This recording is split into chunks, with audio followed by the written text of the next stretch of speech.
everybody, how's it going? I am, of course, the Timmeister, and welcome back to another episode of the Timbukton series.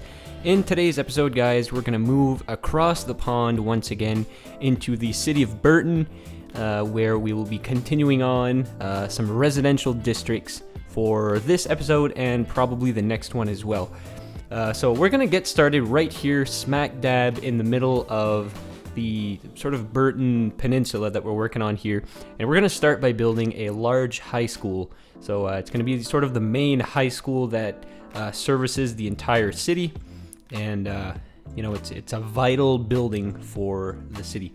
And not too far from here, there's already an elementary school or a middle school. I'm not really sure, but there's another school that's not too far from here. So this is going to be not an extensive project. It's not going to be super huge, but nonetheless, it's going to be a pretty important landmark in the city.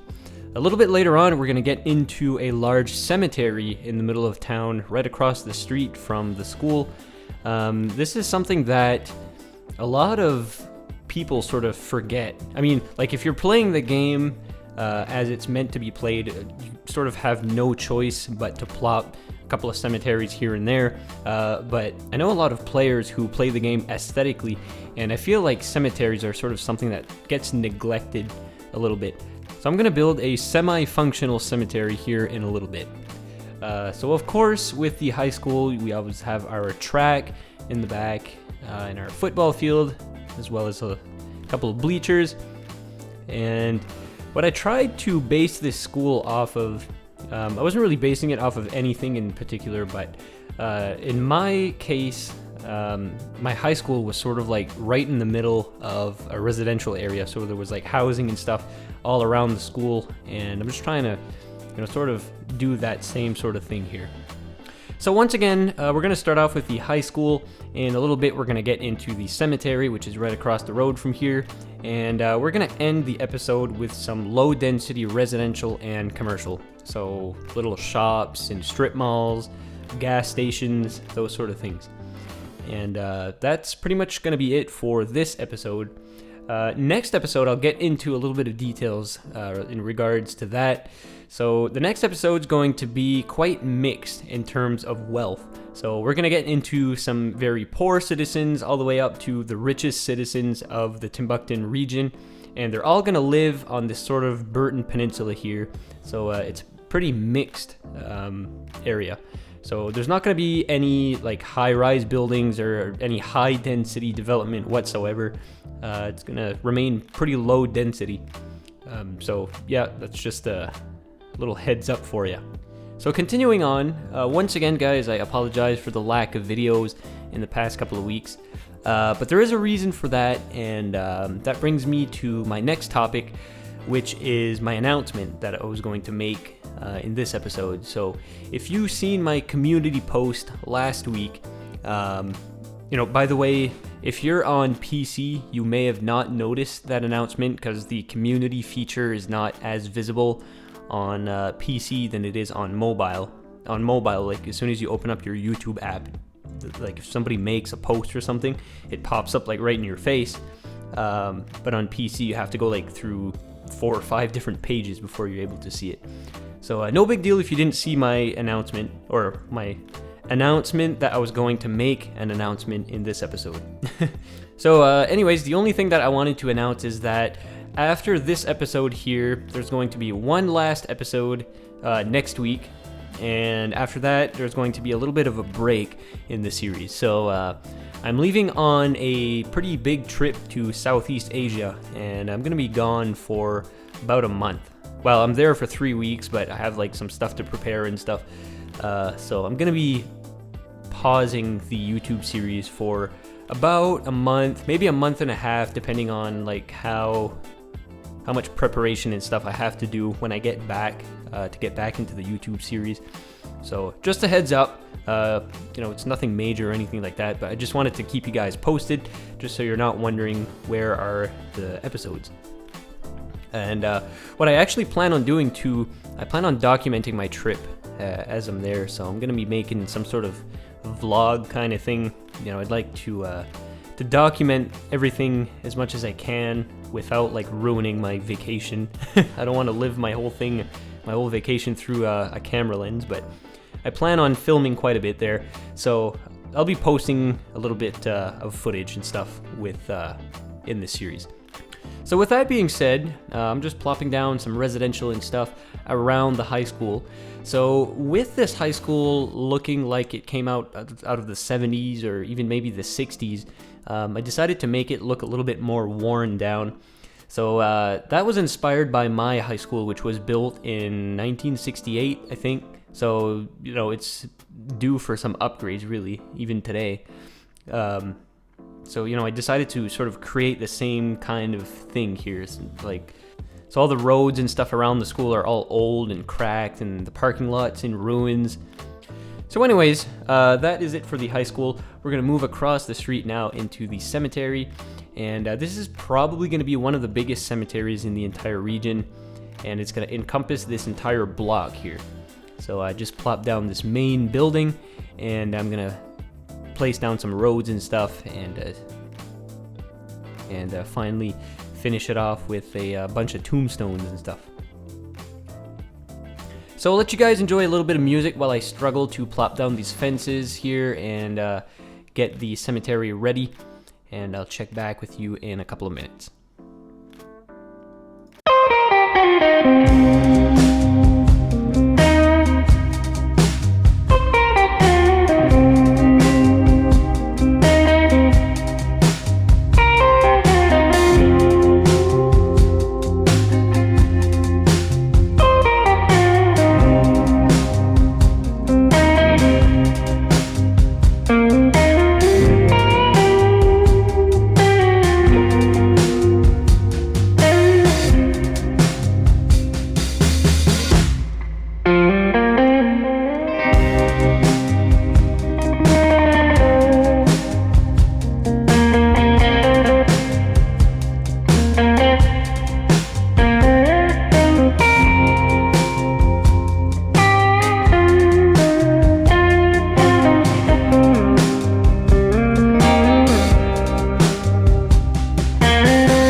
So building this cemetery, it wasn't too complicated. Using the Move It tool, I was able to just copy identical rows of tombstones and, sort of flip them over every once in a while just so it looks a little bit different.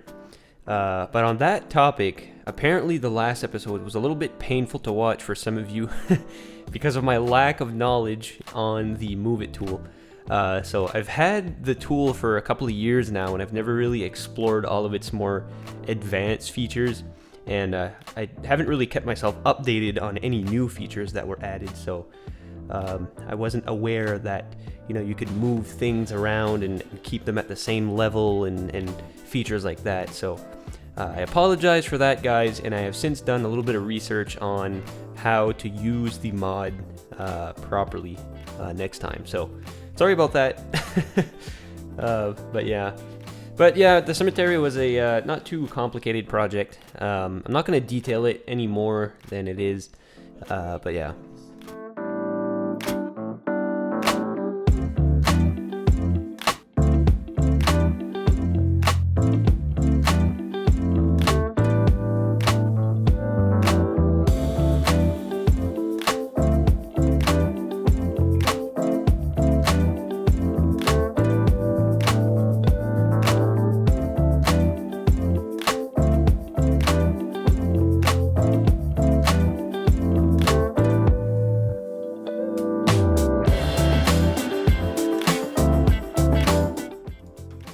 Alright, now with the cemetery being complete, I'm going to move on to a little bit more west on the Burton Peninsula into some general residential areas, and we're going to get started on a couple of little strip malls and some low density commercial here. So there's going to be some little shops, and I recall me plopping down like a little Korean restaurant or something, those types of commercial buildings.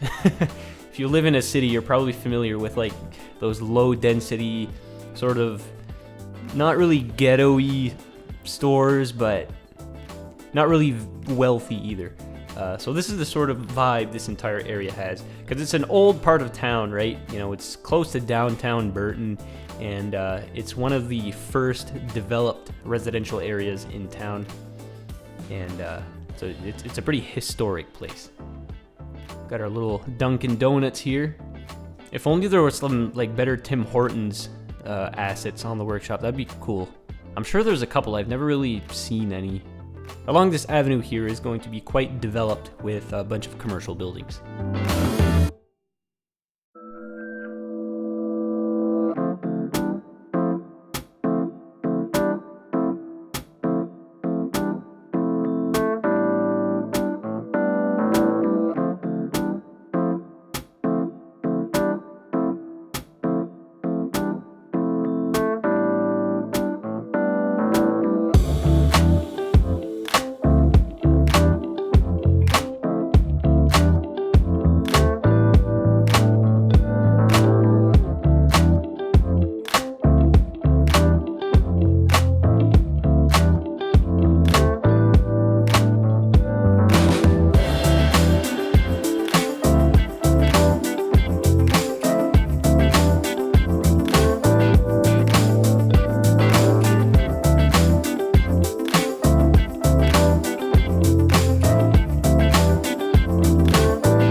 What's kind of funny is that these houses here that I'm plopping down, I have no clue how they ended up in my asset list. I don't recall downloading these whatsoever. Well, actually, there are a couple of houses that I plopped down in this little neighborhood here that I was aware of. But a lot of these houses, they just sort of popped up in my asset list. Like, I have no idea where they're from, who created them or anything like that. I don't remember downloading them at all. So I like, usually when you go exploring on the workshop, you'll be aware of what you're installing into your game, right? But I have no clue how these appeared into my game. I just sort of booted up the game after like a week of not playing, and they were just there. So whatever, they might be like part of some pack that was updated or something like that. I'm not really sure, but anyways, I just wanted to mention that they're super great And I like that they're all propped up with like the aftermarket trees and stuff. I say aftermarket, but you know, that's third party, I guess. Third party trees. Non-vanilla trees is probably like the most correct term. But yeah, that's what I like about them. They're already pre-populated with like non-vanilla props and trees and stuff like that. So whoever created these houses, good job on that. And I'm going to be using them all around town now because they fit just perfectly in town. And what's nice is that they all have like that sort of northeastern United States kind of look. So it's perfect for this kind of setting here. So anyways, moving on. So after plopping down some houses and stuff, I figured this area wouldn't be very good without having some apartment buildings and stuff. Without having some low-rise, sort of low to mid-income apartments. And with them being like super close to the highway, it looks pretty cool too. And with the way that this area here is sort of developed, it leaves a lot of room for some parking lots while using like the parking lot roads. So this is pretty great. Now this is pretty much going to be the last part of the episode, and I'm going to go ahead and plop down this little strip mall here, similar to the one I plopped down a minute ago. And as you can see, it's quite low income kind of buildings, not very fancy, you know, like little pawn shops and things like that. So, you know, it's the type of area that this is in. So it all makes it look realistic, and it's pretty cool. Now, as we approach the end of this episode, so like I said, next episode we're going to continue to develop the Burton Peninsula, and it's going to be mostly similar to what you've seen in this episode, basically just like residential and commercial development. But I'm going to also provide you a little bit more details on what's going to happen to the series in the following week, so I'll be able to provide you guys with a more precise date maybe as to when I can produce another episode, and I'll just go over what's going to happen for my trip and stuff like that. So stay tuned for that, guys. So if you like this episode, please be sure to give it a thumbs up, as you guys always do. And also be sure to subscribe to the channel if you aren't already, for all the next updates and stuff as I release some additional episodes. So we're just going to finish up the mall here, and I'm going to plop down a few props, so like some fences and stuff, just to divide this area a little bit, just to make it look a little cleaner. But before we end this episode, guys, I can't leave without thanking you guys so much for 7,000 subscribers. So thank you to all my subscribers, my viewers, anybody who leaves comments, likes, all of that stuff. Just thank you so much, because obviously without any viewers, I wouldn't be able to continue this series. So thank you guys so much for your support. And yeah, with that being said, guys, until the next episode, please take care.